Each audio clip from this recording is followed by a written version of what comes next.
ज्या पद्धतीनं शिवसेना फुटीच्या विषयी युक्तिवाद होतोय, असं वाटतंय की तो जो निकाल शिवसेनेच्या बाजूने लागण्याची दाट शक्यता आहे. मात्र कोर्टाचा निकाल लागल्यानंतर जे फुटीर गटाचे आमदार होते त्यांना काही शिक्षा होणार का? जसं इंदिरा गांधीने 6 वर्ष निवडणूक लढण्यास बंदी घातली होती, तशी काही मागणी आपले वकील करणार आहे? एक लक्षात घ्या, सध्या सुनावणी सुरू आहे कोर्टामध्ये.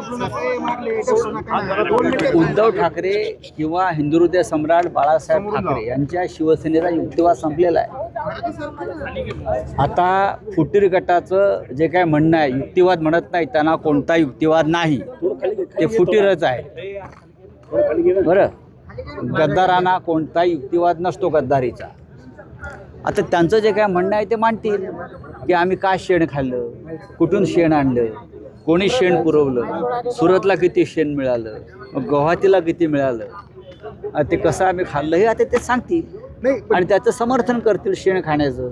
पण ज्या पद्धतीनं म्हणजे आपले जे वकील आहेत ते कोर्टामध्ये म्हणत आहेत की चिन्ह गोठवा किंवा आम्हाला द्या, त्या पद्धतीनं जे फुटीर गटाचे आमदार आहेत त्यांना 6 वर्ष निवडणूक लढवू नये अशी काही मागणी करणार आहेत का कोर्टात? आता त्यांची एकदा भूमिका स्पष्ट झाली. ते काय सांगतायत, त्यांची काय भूमिका आहे, त्यांचं काय म्हणणं आहे ते आधी समोर येऊ द्या. 2014ला जात प्रमाणपत्र रद्द करण्यात आले. गट शांत का? मुंबईत तुम्ही भाजप विरोधात आपला गट शांत का भाजप विरोधात? विशाखा राऊतांचं जात प्रमाणपत्र जे आहे ते रद्द झालेलं